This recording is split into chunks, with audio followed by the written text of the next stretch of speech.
أعوذ بالله من الشيطان الرجيم. كلا نمد هؤلاء وهؤلاء من عطاء ربك وما كان عطاء ربك محظورا.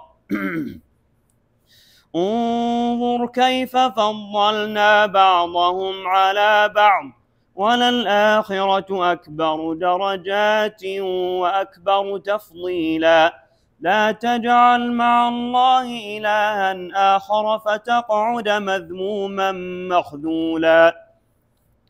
وقضى ربك ألا تعبدوا إلا إياه وبالوالدين إحسانا إما يبلغن عندك الكبر أحدهما أو كلاهما فلا تقل لهما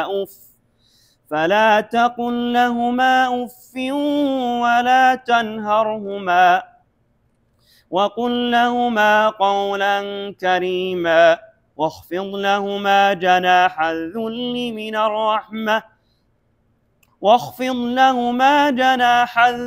من الرحمة وقل رب ارحمهما كما ربياني صغيرا. ربكم أعلم بما في نفوسكم إن تكونوا صالحين فإنه كان للأوابين غفورا. بسم الله الرحمن الرحيم. الحمد لله والصلاة والسلام على رسول الله وعلى آله وصحبه ومن والاه. قال الإمام البغوي رحمه الله تعالى: قوله تعالى: كلا نمد هؤلاء وهؤلاء، أي نمد كلا الفريقين، من يريد الدنيا ومن يريد الآخرة، من عطاء ربك، أي يرزقهما جميعا ثم يختلف بهما الحال في المآل.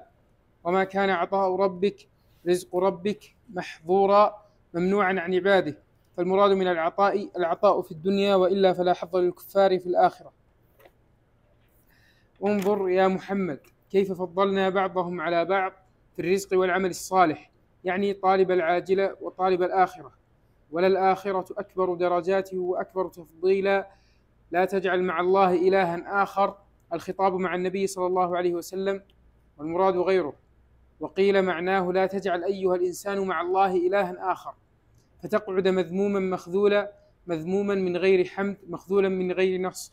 قوله عز وجل: وقضى ربك وأمر ربك، قاله ابن عباس وقتادة والحسن. قال الربيع بن أنس: وأوجب ربك. قال مجاهد: وأوصى ربك. وحكي عن الضحاك بن مزاحم أنه قرأها ووصى ربك، وقال: إنهم ألصقوا الواو بالصاد فصارت قافا. ألا تعبدوا إلا إياه وبالوالدين إحسانا، أي وأمر بالوالدين إحسانا برا بهما وعطفا عليهما. إما يبلغن عندك الكبر، قرأ حمزة والكسائي بالألف على التثنية. فعلى هذا قوله أحدهما أو كلاهما كلام مستأنف، كقوله تعالى: ثم عموا وصموا كثير منهم، وقوله: وأسروا النجوى الذين ظلموا، وقوله الذين ظلموا ابتداء، وقوله الذين ظلموا ابتداء. وقرأ الباقون: يبلغن على التوحيد. يعني يبلغان أو يبلغن. نعم. فلا تقل لهما أف، فيه 3 لغات. قرأ ابن كثير وابن عامر ويعقوب بفتح الفاء، وقرأ أبو جعفر ونافع وحفص بالكسر والتنوين، والباقون بكسر الفاء غير منون. ومعناها واحد، وهي كلمة كراهية. قال أبو عبيدة: أصل التف والأف والوسخ على الأصابع إذا فتلتها. وقيل: الأف ما يكون في المغابن من الوسخ، والتف ما يكون في الأصابع. وقيل: الأف وسخ الأذن، والتف وسخ الأظفار. وقيل: الأف وسخ الظفر، والتف ما رفعته بيدك من الأرض من شيء حقير. ولا تنهرهما ولا تزجرهما، وقل لهما قولا كريما حسنا جميلا لينا. قال ابن المسيب: كقول العبد المذنب للسيد الفضل. وقال مجاهد: لا تسمهما ولا تكنهما، وقل يا أبتاه يا أماه. وقال مجاهد في هذه الآية أيضا: إذا بلغ عندك من الكبر ما يبولان فلا تتقذرهما ولا تقل لهما أف حين تميط عنهما الخلاء والبول كما كان يميطانه عنك صغيرا، واخفض لهما جناح الذل، أي ألن جانبك لهما واخضع. قال عروة بن الزبير: لن لهما حتى لا تمتنع عن شيء أحباه، من الرحمة من الشفقة، وقل رب ارحمهما كما ربياني صغيرا، أراد إذا كانا مسلمين. قال ابن عباس: هذا منسوخ من قوله: ما كان للنبي والذين آمنوا أن يستغفروا للمشركين. أخبرنا عبد الواحد المليحي أنبأنا أبو منصور محمد بن محمد بن سمعان أخبرنا أبو جعفر محمد بن أحمد بن عبد الجبار الرياني حدثنا حميد بن زنجوي حدثنا سليمان بن حرب حدثنا حماد بن يزيد عن عطاء بن السائب عن أبي عبد الرحمن يعني السلمي عن أبي الدرداء قال رسول الله صلى الله عليه وسلم: الوالد أوسط أبواب الجنة فحافظ إن شئت أو ضيع.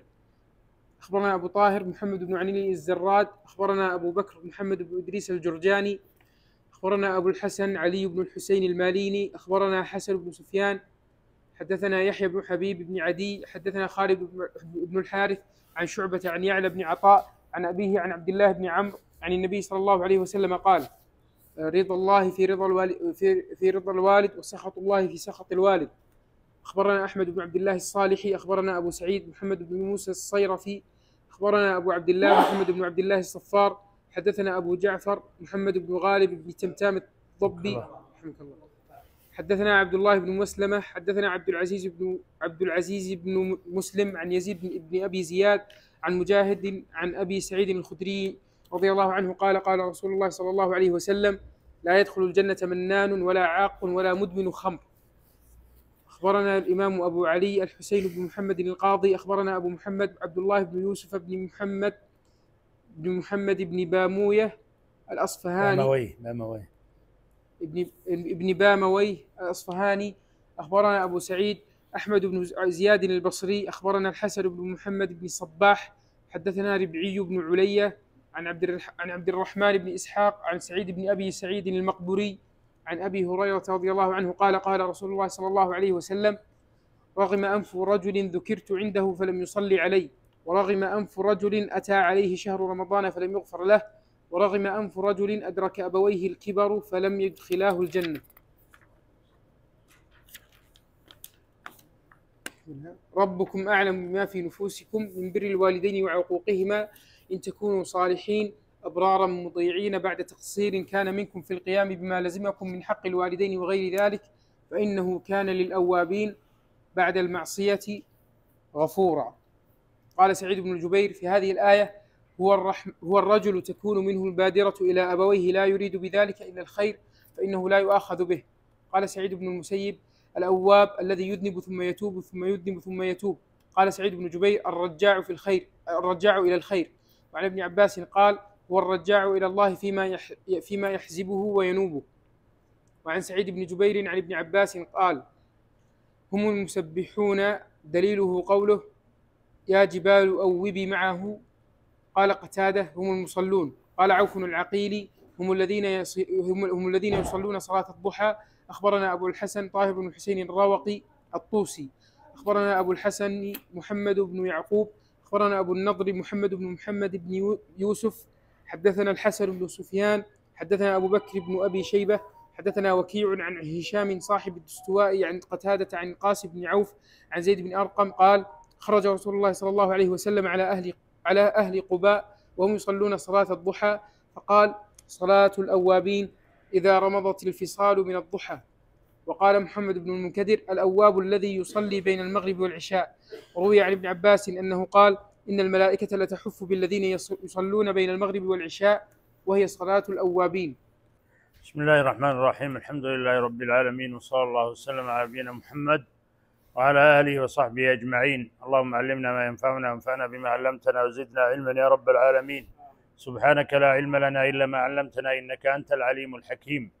يقول الله تعالى: كلا نمد هؤلاء وهؤلاء من عطاء ربك وما كان عطاء ربك محظورا. يبين الله تعالى في هذه الآية أن كل واحد من الفريقين المريد للدنيا والمريد للآخرة المعطي لهم هو الله سبحانه وتعالى، وشتان بين العطاءين والإمدادين، وعطاء الله عز وجل مبذول لمن طلبه، لذلك قال سبحانه: وما كان عطاء ربك محظورا. قال قتادة: منقوصا. قال الحسن: ممنوعا. ثم قال تعالى: انظر كيف فضلنا بعضهم على بعض وللآخرة أكبر درجات وأكبر تفضيلا. الخطاب للنبي صلى الله عليه وسلم، أو هو لمن يصلح له الخطاب من الناس، ويعني انظر نظر تأمل واعتبار. الله عز وجل يطلب من النظر الذي فيه التأمل والاعتبار. انظر نظر تأمل واعتبار في هذا التفاوت الكبير في حال الدنيا وفي التنافس على حطامها، كما أشار الله عز وجل إلى هذا التفاوت في قوله تعالى في سورة الزخرف: أهم يقسمون رحمة ربك نحن قسمنا بينهم معيشتهم في الحياة الدنيا ورفعنا بعضهم فوق بعض درجات ليتخذ بعضهم بعضا سخريا ورحمة ربك خير مما يجمعون. فهو تفاوت كبير، لكن أكبر منه وأعظم تفاوت درجات الآخرة، إذا قال جل وعلا: وللآخرة أكبر درجات وأكبر تفضيلا. كما جاء في الصحيحين عن أبي سعيد الخدري رضي الله عنه عن النبي صلى الله عليه وسلم قال: إن أهل الجنة ليتراءون أهل الغرف من فوقهم كما تتراءون الكوكب الدري الغابر في الأفق من المشرق أو المغرب لتفاضل ما بينهم. قالوا: يا رسول الله، تلك منازل الأنبياء لا يبلغها غيرهم. قال: بلى، والذي نفسي بيده، رجال آمنوا بالله وصدقوا المرسلين. وقال صلى الله عليه وسلم فيما رواه البخاري: إن في الجنة 100 درجة أعدها الله للمجاهدين في سبيل الله، ما بين الدرجتين كما بين السماء والأرض، فإذا سألتم الله فاسألوه الفردوس، فإنه وسط الجنة وأعلى الجنة وفوقه عرش الرحمن، ومنه تفجر أنهار الجنة. فالآخرة أكبر درجات وأكبر تفضيلا. ولذلك قال السلف رحمهم الله: إن لا يدخل أحد الجنة بعمله، كما قال صلى الله عليه وسلم. قال النبي صلى الله عليه وسلم: لن يدخل الجنة أحد بعمله. قالوا: ولا أنت يا رسول الله؟ قال: ولا أنا، إلا أن يتغمدني الله برحمته. قالوا: وأما التفاوت في المنازل في درجات الجنة فإن سببه الأعمال في الدنيا. فالإنسان إذا عمل فإن الله عز وجل يرفعه في هذه الدرجات التي قال الله عنها: وللآخرة أكبر درجات وأكبر تفضيلا. فنسأل الله من فضله. ثم قال تعالى: لا تجعل مع الله إلها آخر فتقعد مذموما مخذولا. هذه جملة نواهي وأوامر استهلها الله عز وجل في النهي عن الشرك في قوله: لا تجعل مع الله إلها آخر. ثم مضت آيات في ذكر هذه الأوامر والنواهي، آيات 18 آية، حتى قوله عز وجل: ذلك مما أوحى إليك ربك من الحكمة ولا تجعل مع الله إلها آخر فتلقى في جهنم ملوما مدحورا. يعني الله عز وجل استفتحها بالنهي عن الشرك واختتمها بالنهي عن الشرك: لا تجعل مع الله إلها آخر فتلقى في جهنم ملوما مدحورا. فبدأ الله عز وجل تحذيرا من الشرك، وأنه من أشرك بالله فقد وقع في أعظم الذنب، فإنه أعظم ذنب عصي الله عز وجل به الشرك، وهو أعظم الظلم، كما قال لقمان لابنه: يا بني لا تشرك بالله إن الشرك لظلم عظيم. وقوله جل وعلا: فتقعد مذموما مخذولا، يعني أن من أشرك بالله عز وجل كان حاله حال المذموم من كل من له عقل وتمييز، يعرف أن من أشرك بالله فقد ضل ضلالا بعيدا، فهو مذموم، حاله حال الذم، كل عاقل يذمه، وهو مخذول فلا أحد ينصره، حتى من زعم هو أنه يريد بشركه هذا النصر يخذله، ويوم القيامة يكفرون بشرككم ولا ينبئك مثل خبير. ثم قال تعالى بعدها: وقضى ربك ألا تعبدوا إلا إياه وبالوالدين إحسانا إما يبلغن عندك الكبر أحدهما أو كلاهما فلا تقل لهما أف ولا تنهرهما وقل لهما قولا كريما واخفض لهما جناح الذل من الرحمة وقل رب ارحمهما كما ربياني صغيرا. في هذه الآية الكريمة تأكيد على حق الوالدين، إذ قرن الله تبارك وتعالى حقهما بحقه في هذه الآية وفي آيات أخر، كما في قوله تعالى: وإذا أخذنا ميثاق بني إسرائيل لا تعبدون إلا الله وبالوالدين إحسانا، وفي قوله تعالى: واعبدوا الله ولا تشركوا به شيئا وبالوالدين إحسانا، وقوله تعالى: قل تعالوا وأتلوا ما حرم ربكم عليكم ألا تشركوا به شيئا وبالوالدين إحسانا، قوله تعالى: ووصينا الإنسان بوالديه حملته أمه وهنا على وهن وفصاله في عامين أن اشكر لي ولوالديك إلي المصير. وذكره جل وعلا في هذه الآيات بر الوالدين مقرونا بتوحيده جل وعلا في عبادته يدل على شدة تأكد وجوب بر الوالدين، وجاءت عن النبي صلى الله عليه وسلم في ذلك أحاديث كثيرة تحث على بر الوالدين وتحرم عقوقهما. ففي صحيح البخاري عن عبد الله قال: سألت النبي صلى الله عليه وسلم أي العمل أحب إلى الله عز وجل؟ الله بن مسعود رضي الله عنه قال: سألت النبي صلى الله عليه وسلم أي العمل أحب إلى الله عز وجل؟ قال: الصلاة على وقتها. قال ثم أي؟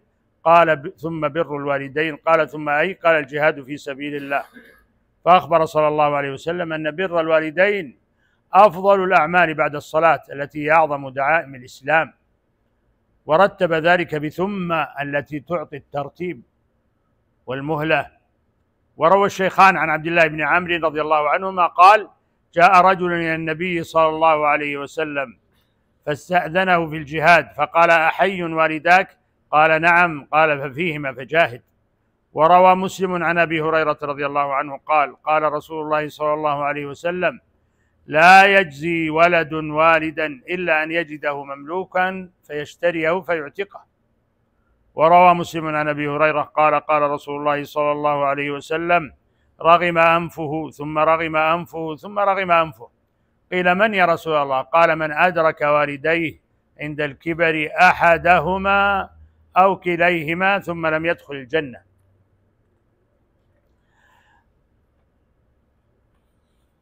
كما أن بر الوالدين من أعظم الأعمال الصالحة التي يتوسل بها العبد إلى ربه. ففي الصحيحين من حديث ابن عمر رضي الله عنهما في قصة الثلاثة الذين آواهم المبيت إلى غار فدخلوه فانطبقت عليهم صخرة فسدته عليهم، فتوسلوا إلى الله تعالى بصالح أعمالهم أن يفرج عنهم، فقال أحدهم: اللهم إنه كان لي أبوان شيخان كبيران وكنت لا أغبق قبلهما أهلا ولا مالا، فنأى بي طلب الشجر يوما، يعني الرعي، فلم أرح عليهما حتى ناما، فحلبت غبوقهما فوجدتهما نائمين فلبثت والقدح على يدي أنتظر استيقاظهما حتى برق الفجر فاستيقظ فشرب غبوقهما. اللهم إن كنت فعلت ذلك ابتغاء وجهك ففرج عنا ما نحن فيه من هذه الصخرة، فانفرجت قليلا وتوسل صاحباه بصالح من أعمالهما ففرجت كلها وخرجوا يمشون. وروى الترمذي وغيره عن أبي الدرداء قال: قال رسول الله صلى الله عليه وسلم: الوالد أوسط أبواب الجنة، فإن شئت فأضع ذلك الباب أو احفظه، إلى غير ذلك من الأحاديث في تأكيد حق الوالدين، كما أن عقوقهما من أكبر كبائر الذنوب والخطايا. فقد روى البخاري عن عبد الله بن عمرو بن العاص رضي الله عنهما عن النبي صلى الله عليه وسلم قال: الكبائر الإشراك بالله وعقوق الوالدين وقتل النفس واليمين الغموس. والحرص على بر الوالدين من صفات النبلاء وسمات الشرفاء، لا بل هو مما تباهى به الصفوة من الأنبياء، كما قال تعالى حاكيا عن نبيه عيسى عليه السلام قال إني عبد الله آتاني الكتاب وجعلني نبيا وجعلني مباركا أينما كنت وأوصاني بالصلاة والزكاة ما دمت حيا وبرا بوالدتي ولم يجعلني جبارا شقيا والسلام علي يوم ولدت ويوم أموت ويوم أبعث حيا. وأثنى الله عز وجل على يحيى بن زكريا عليهما السلام فقال يا يحيى خذ الكتاب بقوة وآتيناه الحكم صبيا وحنانا من لدنا وزكاة وكان تقيا وبرا بوالديه ولم يكن جبارا عصيا وسلام عليه يوم ولد ويوم يموت ويوم يبعث حيا. وهذا صادق الوعد. نبي الله إسماعيل عليه السلام يضرب أروع أمثلة البر في تاريخ البشرية، وذلك عندما قال له أبوه عليه السلام الخليل الرحمن يا بني إني أرى في المنام أني أذبحك، فماذا كان رد ذلك الولد الصالح؟ كان رده كما أخبر الله تعالى عنه افعل ما تؤمر ستجدني إن شاء الله من الصابرين. وكذلك كان السلف الصالح من الصحابة فمن بعدهم يحرصون على بر والديهم أشد حرص وأصدقه. فعن مولى أم هاني بنت أبي طالب أنه ركب مع أبي هريرة إلى أرضه بالعقيق، فإذا دخل أرضه صاح بأعلى صوته عليك السلام ورحمة الله، عليك السلام ورحمة الله وبركاته يا أمته. أبو هريرة يقول لأمه، تقول تجيبه عليك السلام ورحمة الله وبركاته، يقول رحمك الله، ثم يقول رحمك الله كما ربيتني صغيرا، فتقول يا بني وأنت جزاك الله خيرا ورضي عنك كما بررتني كبيرا. أخرجه البخاري في الأدب المفرد. وعن عبد الله بن دينار عن عبد الله بن عمر رضي الله عنهما أن رجلا من الأعراب لقيه بطريق مكة فسلم عليه عبد الله وحمله على حمار كان يركبه وأعطاه عمامة كانت على رأسه، فقلنا له أصلحك الله إنهم الأعراب وهم يرضون باليسير. فقال عبد الله بن عمر إن أبا هذا كان ودا لعمر بن الخطاب رضي الله عنه، وإني سمعت رسول الله صلى الله عليه وسلم يقول إن أبر البر صلة الرجل أهل ود أبيه. أخرجه مسلم. وعن الحسن البصري أن رجلا قال له قد حججت وقد أذنت لي والدتي في الحج، فقال الحسن لقعدة تقعدها معها على مائدتها أحب إلي من حجك. يعني يظهر كأنه أول تمنعت عليه ثم لم يزل يطلب رضاها في إذنها في السماح فسمحت، فأشار عليه الحسن قال لا يعني اجلس معها أفضل لك من الحج، هذا هو الحق. فقال قد حججت قال له أن رجلا قال له قد حججت وقد أذنت لي والدتي في الحج، فقال الحسن لقعدة تقعدها معها على مائدتها أحب إلي من حجك. وعن منصور بن المعتمر كان يقال للأم 3 أرباع البر. وقال عروة بن الزبير ما بر والديه من أحد النظر إليهما. وقال ابن عباس رضي الله عنهما ما من مؤمن له أبوان فيصبح ويمسي وهو محسن إليهما إلا فتح له بابين من الجنة. وقال أبو الليث السمرقندي لو لم يذكر الله تعالى في كتابه حرمة عقوق الوالدين ولم يوصي بهما لكان يعرف بالعقل أن خدمتهما واجبة. وسئل الفضيل بن عياض عن بر الوالدين فقال ألا تقوم إلى خدمتهما عن كسل. وسئل بعضهم فقال ألا ترفع صوتك عليهما ولا تنظر شزرا إليهما ولا يريا منك مخالفة في ظاهر ولا باطن، وأن تترحم عليهما معاشا وتدعو لهما إذا ماتا وتقوم بخدمة أودائهما يعني أحبابهما من بعدهما. فعن النبي صلى الله عليه وسلم أنه قال إن من أبر البر أن يصل الرجل أهل ود أبيه. وكان حيوة بن شريح يقعد في حلقة يعلم الناس فتطل له أمه وتقول له قم يا حيوة فألق الشعير للدجاج، فيقوم ويترك التعليم استجابة لأمه. وقال وهب بن منبه: أوحى الله تعالى إلى موسى عليه السلام: يا موسى وقر والديك، فإن من وقر والديه مددت له في عمره ووهبت له ولدا يبره، ومن عق والديه قصرت عمره ووهبت له ولدا يعقه. وقال ثابت البناني: إن رجلا كان يضرب أباه في موضع فقيل له: ما هذا؟ فقال الأب: اتركوه فإني كنت أضرب أبي في هذا الموضع فابتليت بابني يضربني في نفس هذا الموضع، يعني في نفس المكان. ولا يختص بر الوالدين بأن يكونا مسلمين، بل وإن كانا كافرين يبرهما ويحسن إليهما. ففي صحيح البخاري عن أسماء قالت: قدمت أمي وهي مشركة في عهد قريش ومدتهم، إذ عاهدوا النبي صلى الله عليه وسلم مع أبيها، فاستفتيت النبي صلى الله عليه وسلم فقلت: إن أمي قدمت وهي راغبة أفأصلها؟ قال: نعم، صلي أمك. وروى أيضا عن أسماء قالت: أتتني أمي راغبة في عهد النبي صلى الله عليه وسلم، فسألت النبي صلى الله عليه وسلم: أأصلها؟ قال: نعم.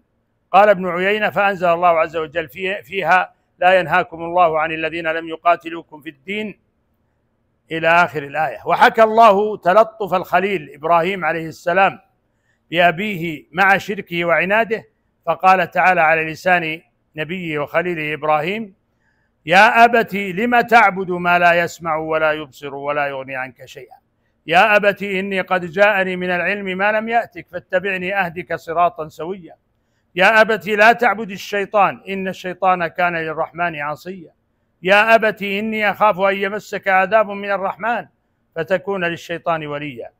ولا يخفى أن تكرار النداء بالأبوة في كل آية فيه غاية التلطف. وقوله وقضى ربك أي قضى قضاء دينيا وأمر أمرا شرعيا. قال ابن عباس رضي الله عنهما والحسن وقتاده: ليس هذا قضاء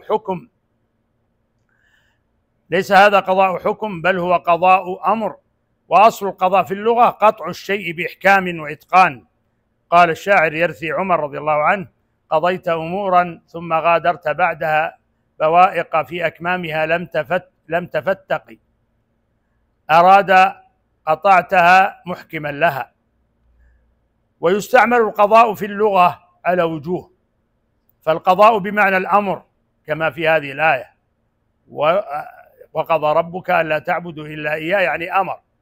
والقضاء بمعنى الخلق كقوله تعالى: فقضاهن 7 سماوات في يومين، يعني خلقهن.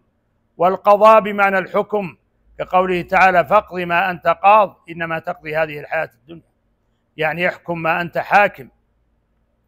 والقضاء بمعنى الفراغ كقوله تعالى: قضي الأمر الذي فيه تستفتيان، أي فرغ منه. ومنه قوله تعالى: فإذا قضيتم مناسككم.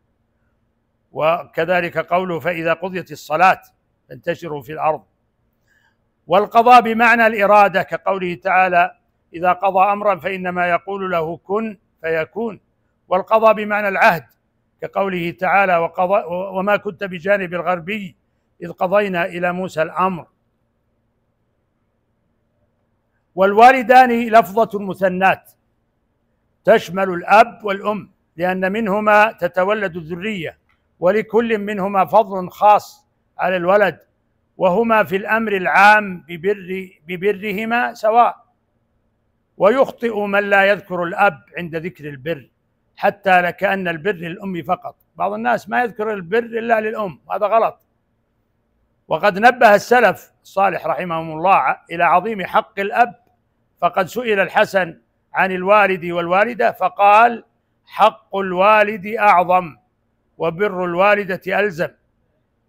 قال الشاعر على لسان الأب المعاتب ابنه العاق في معاني يتجلى فيها شعور الآباء تجاه أبنائهم: غدوتك مولودا ومنتك يافعا، تعل بما أجني عليك وتنهل، إذا ليلة ضاقتك بالسقم لم أبت لسقمك إلا سائرا أتململ، كأني أنا المطروق دونك بالذي طرقت به دوني فعيني تهمل، تخاف الردى نفسي عليك وإنها لتعلم أن الموت وقت مؤجل، فلما بلغت السن والغاية التي إليها مدى ما كنت فيك أؤمل، جعلت جزائي غلظة وفظاظة كأنك أنت المنعم المتفضل، فليتك إذ لم ترعى حق أبوتي فعلت كما الجار المصاقب يفعل،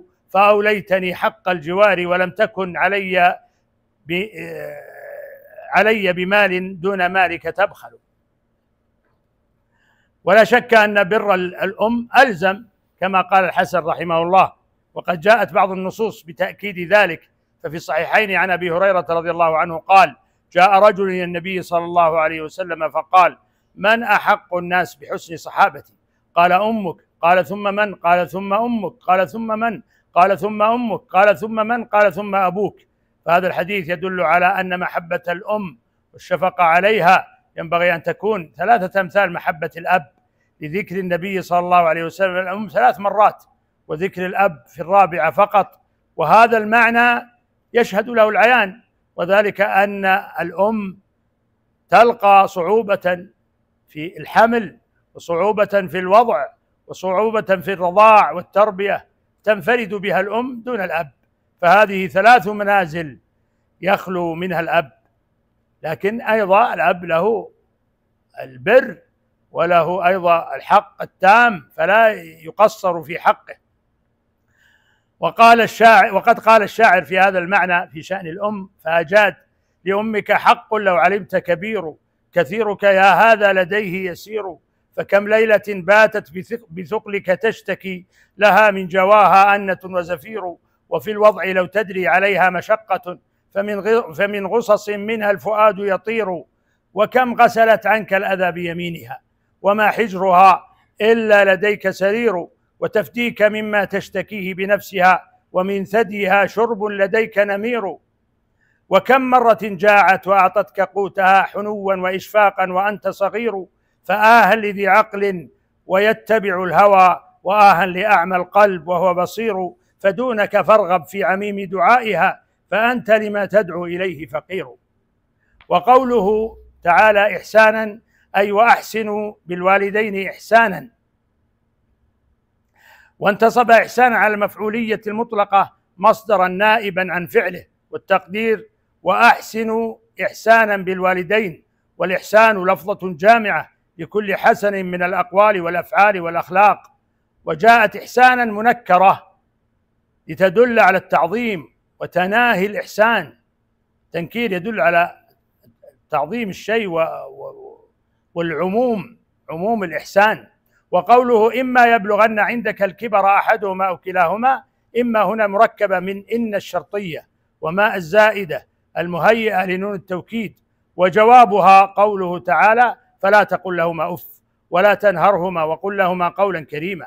وحقها أن تكتب بنون من بعد الهمزة وبعدها ماء، ولكنهم راعوا حال النطق بها مدغمة فرسموها كذلك في المصاحف، ثم تبعها رسم الناس غالبا، أي إن يبلغ أحد الوالدين أو كلاهما حد الكبر وهما عندك أي في كفالتك، فوطئ لهما خلقك ولين جانبك. والخطاب بعندك لمن يخاطبه القرآن، وهو كل من يصلح لسماع الكلام، فيعم كل مخاطب بقرينة سبق قوله ألا تعبدوا إلا إياه، وقوله اللاحق: ربكم أعلم بما في نفوسكم. وذكر بلوغ الكبر لتأكد حاجة الوالدين عنده، ولما قد يحصل نتيجة ذلك من حدوث ما يتأفف منه المتأففون، وإلا فبر الوالدين وحرمة التأفيف في صغرهما وكبرهما سواء. وقوله تعالى: فلا تقل لهما أف، قال مجاهد معناه: إذا رأيت منهما في حال الشيخوخة الغائط والبول الذي رأياه منك في حال الصغر فلا تقدرهما وتقول أف. وروى ثعلب بن الأعرابي قال: الأف الضجر، وهي كلمة مقولة لكل شيء مرفوض، ولذلك قال إبراهيم لقومه: أف لكم ولما تعبدون من دون الله، أي رفض لكم ولهذه الأصنام معكم. وقال الأصمعي: الأف وسخ الأذن والتف وسخ الأظافر، يقال ذلك عند استقذار الشيء ثم كثر حتى استعملوه في كل ما يتأذون به.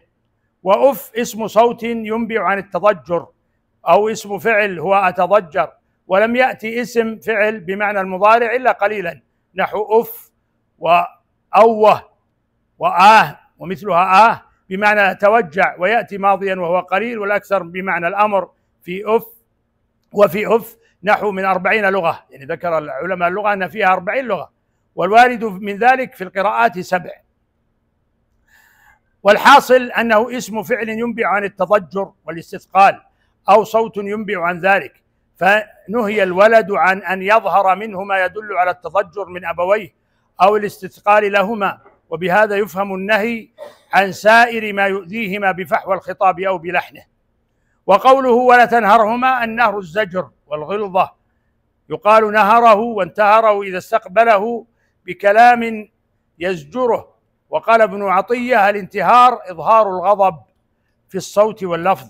قال الزجاج معناه لا تكلمهما ضجرا صائحا في وجوههما، وقل لهما بدل التأفيف. والنهر قولا كريما أي لينا لطيفا، أحسن ما يمكن التعبير عنه من لطف القول وكرامته مع التأدب والحياء والاحتشام.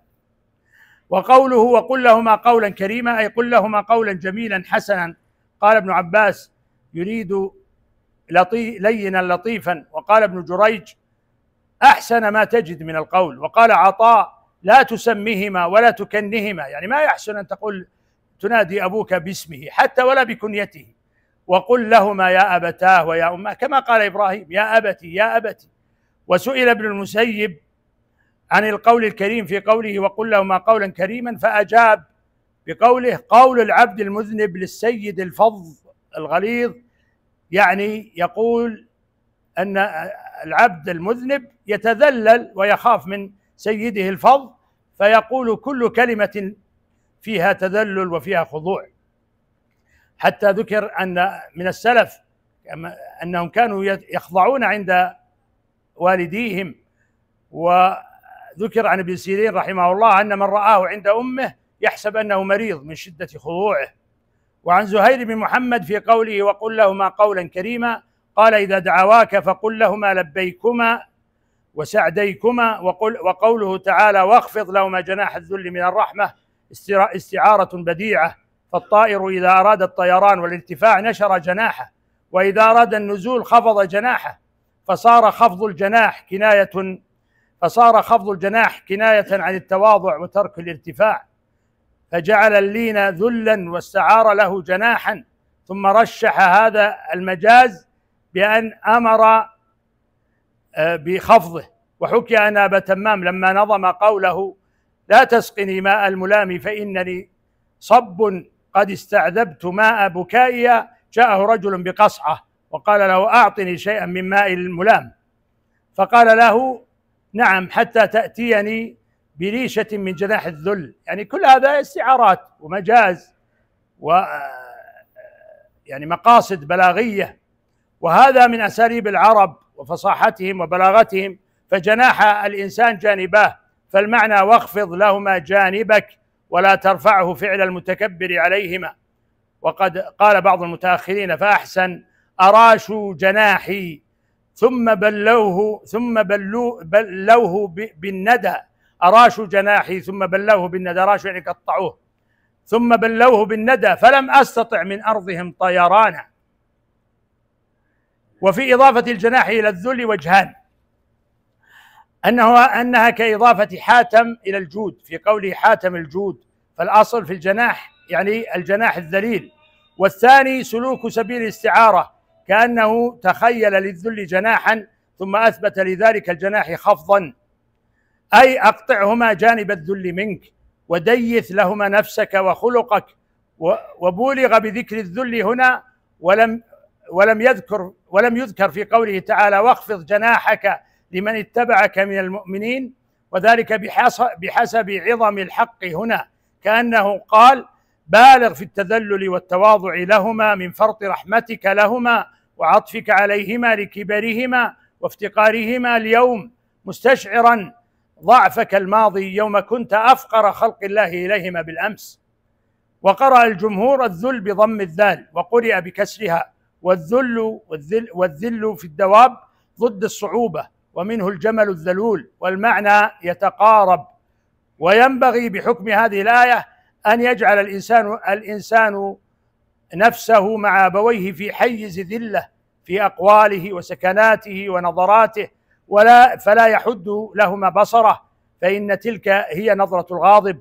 وقوله وقل رب ارحمهما كما ربياني صغيرا، هذا أمر من الله تعالى للولد أن يدعو لوالديه بطلب الرحمة، وفي ذلك إيماء إلى أن الدعاء لهما مستجاب لأن الله أذن فيه. وللحديث الذي جعل دعاء الولد عملا لأبويه، فقد روى مسلم عن أبي هريرة رضي الله عنه أن رسول الله صلى الله عليه وسلم قال: إذا مات ابن آدم انقطع عمله إلا من ثلاث: صدقة جارية، وعلم ينتفع به، أو علم ينتفع به، أو ولد صالح يدعو له. وهذا الدعاء إنما هو للوالدين المسلمين، وهو الغالب في من يخاطب بهذه الآية. أما الوالدان الكافران فلا يصح الدعاء لهما. ويرد على من قال إن المقصود بالدعاء هنا في حال الحياة ما لو كان كافرين ميتين، فالآية خرجت مخرج الغالب في من يخاطب، إذ النهي متأكد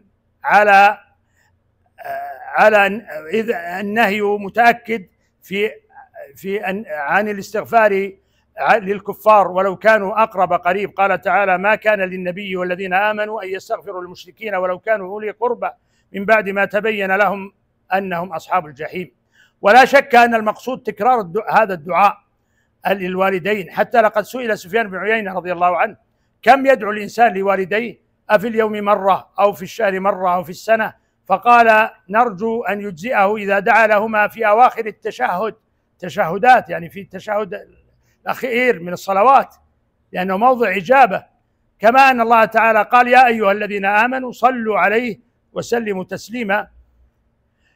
فكانوا يرون أن التشهد يجزي عن الصلاة على النبي صلى الله عليه وسلم، في الأمر على الصلاة على النبي صلى الله عليه وسلم. وكما أن الله تعالى قال: واذكروا الله في أيام معدودات، فهم يكررون ذلك في أدبار الصلوات. وقوله كما ربياني صغيرا خص التربية بالذكر، يتذكر العبد شفقة الأبوين وتعبهما في التربية، فيزيده ذلك إشفاقا لهما وحنانا عليهما. وخص الصغر لمجانسة الحالين في الضعف والحاجة المسيسة للعطف، فالطفل حال صغره محتاج لوالديه أمس الحاجة، والوالدان محتاجان لولدهما حال الكبر. فسبحان الرب الحكيم الكريم الرحيم. وقوله تعالى: ربكم أعلم بما في نفوسكم إن تكونوا صالحين فإنه كان للأوابين غفورا، يعني مع طول العشرة ودوام الصحبة قد تفلت فلتة وتقع هنة لا ينعقد في النفس فسادها، فيعفو عنها الرب الكريم العالم بما تكنه النفوس وتخفيه الضمائر. وفي هذا إشارة عظيمة إلى أن التعويل في صدق البر يكون على صحة القصد وصفاء القلب للوالدين، فقد يوجد من الأبناء من يظهر البر والإحسان لكن قلبه مملوء بالدغل على والديه، فالتحذير عن هذا في الآية ظاهر شاهر. كما أنه وعد لمن أضمر البر ووعيد لغيره. قال سعيد بن جبير رحمه الله: يريد البادرة التي تبدر كالفلتة والزلة تكون من الرجل إلى أبويه أو أحدهما، لا يريد بذلك بأسا. والأواب في قوله فإنه كان للأوابين غفورا، اختلفت أقوال المفسرين في معنى الأواب إلى أقوال كثيرة عدها بعض المفسرين 10 أقوال، والأرجح من كل هذه الأقوال أنهم الرجاعون عن الخطأ إلى الصواب. قاله مجاهد وسعيد بن جبير: هم الرجاعون إلى الخير. ونقل الحافظ بن كثير رحمه الله ترجيح ابن جرير رحمه الله لمعنى الأواب فقال: وقال ابن جرير: والأولى في ذلك قول من قال هو التائب من الذنب الراجع عن المعصية إلى الطاعة، مما يكره الله إلى ما يحبه، ومما يكره الله إلى ما يحبه ويرضاه. وهذا الذي قاله هو الصواب. يقول ابن كثير: وهذا الذي قاله هو الصواب، لأن الأواب مشتق من الأوب وهو الرجوع. يقال آب فلان إذا رجع. قال الله تعالى: إن إلينا إيابهم. وفي الحديث الصحيح أن رسول الله صلى الله عليه وسلم كان إذا رجع من سفر قال: آيبون تائبون عابدون لربنا حامدون. قال الطاهر بن عاشور: وأحسن. وقد جمعت هذه الآية مع إيجازها تيسيرا بعد تعسير، مشوبا بتضييق وتحذير، ليكون المسلم على نفسه رقيبا. ونقف على قول الله عز وجل: وآت ذا القربى حقه. والله أعلم، وصلى الله وسلم على نبينا محمد.